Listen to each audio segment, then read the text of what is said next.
Assalamualaikum warahmatullahi wabarakatuh. Selamat siang anak-anak sekalian.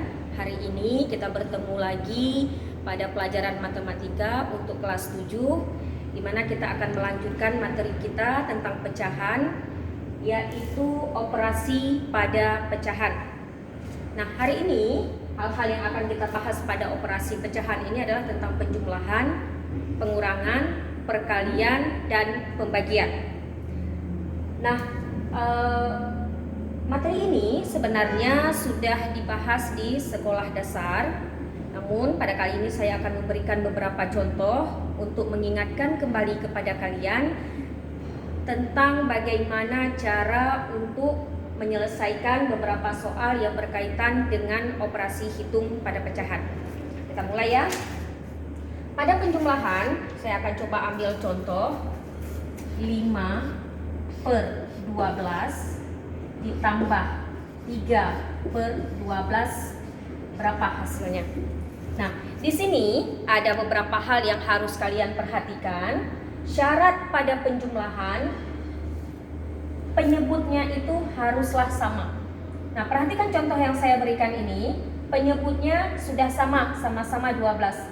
Jika penyebutnya sudah sama, kita tinggal pindahkan saja 12-nya kemari, hanya satu saja yang ditulis. Kemudian yang di atas 5 yang ini ditambah dengan 3 sama dengan, pindahkan dulu 12-nya kemari, jumlahkan 5 tambah 3. Berapa anak-anak? Ya, 5 tambah 3 adalah 8. Hasilnya 8/12. Namun ini masih bisa kita sederhanakan, yaitu dengan sama-sama dibagi dengan 4. Maka hasilnya 8 bagi 4, 2, 12 bagi 4, 3. Maka hasil dari 5/12 tambah 3/12 adalah 2/3. Paham? Saya akan coba beri satu contoh lagi. Seandainya ada soal 1/4 ditambah dengan 3/8. Ingat, syarat pada penjumlahan pecahan adalah penyebutnya itu harus sama. Perhatikan contoh yang kedua. Penyebutnya sudah sama belum? Belum ya?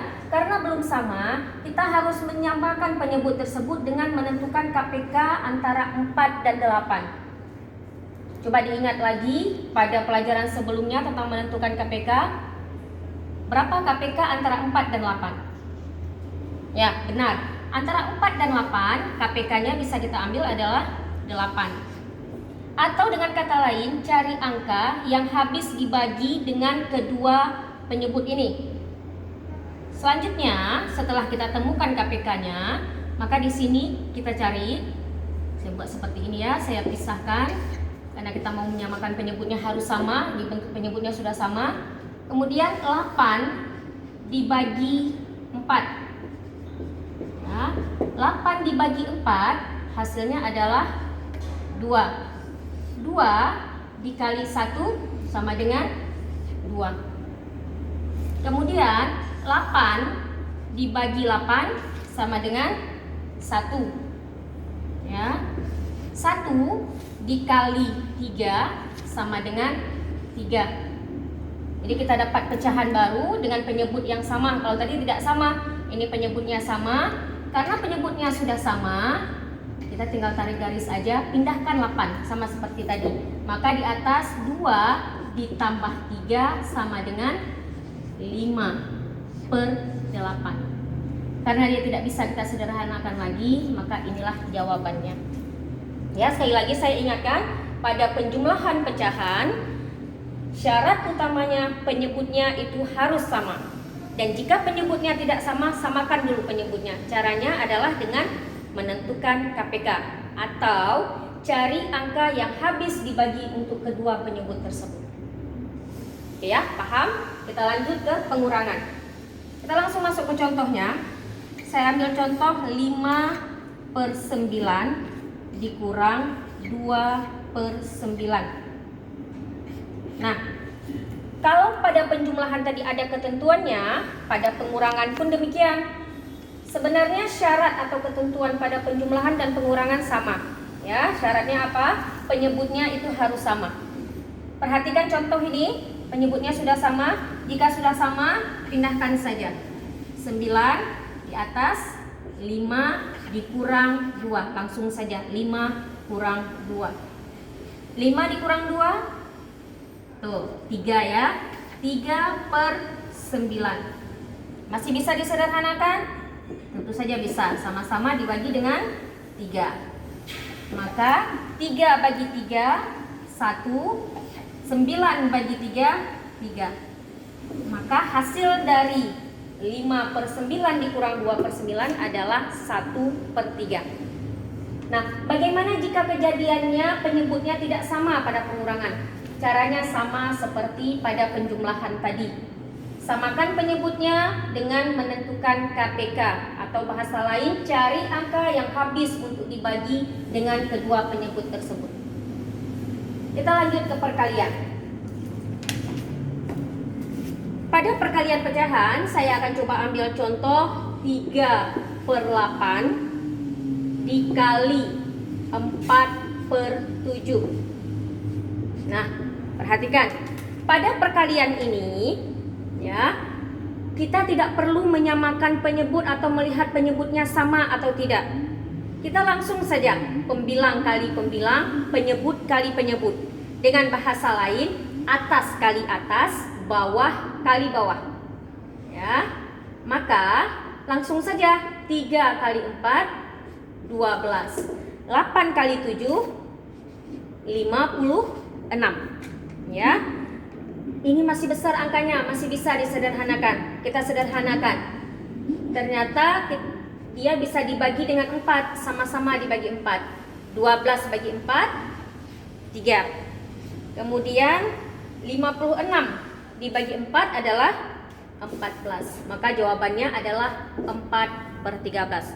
Saya ulangi, pada perkalian tidak perlu menyamakan penyebut, langsung saja pembilang kali pembilang, penyebut kali penyebut. Bahasa lainnya, atas kali atas, bawah dikali dengan yang bawah. Oke, paham ya? Lanjut ke pembagian. Saya sediakan contoh di sini 3 per 4 dibagi 5 per 6. Berapa hasilnya? Pada pembagian, aturan atau cara menentukannya adalah, perhatikan ya, 3 per 4 bagi 5 per 6. Ya. Nah, di sini kita tuliskan kemari 3 per 4, tanda baginya kita rubah menjadi kali. Yang tadi soalnya 5 per 6, tukar posisinya menjadi 6 per 5. Paham anak-anak? Nah, dari bentuk pembagian, caranya kita harus rubah dia dulu ke dalam bentuk kali. Nah, kalau sudah dalam bentuk kali, maka aturannya pakai aturan perkalian. Apa aturan perkalian? Atas kali atas, bawah kali bawah. Langsung saja. 3 kali 6, 18. Per 4 kali 5, 20. Masih bisa sederhanakan? Masih. Sama-sama dibagi berapa? Tuh, dibagi 2. 18 bagi 2 adalah 9. 20 bagi 2 adalah 10. Tidak bisa disederhanakan lagi ya. Maka inilah jawaban dari soal 3 per 4 dibagi 5 per 6.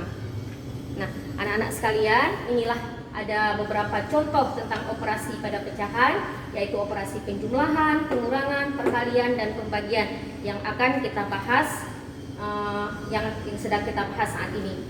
Nah, saya harapkan dengan apa yang saya jelaskan tadi membuat anak-anak kami teringat kembali apa yang sudah pernah dipelajari di sekolah dasar, sehingga akan bisa menjawab pertanyaan atau latihan yang akan saya berikan berikut ini.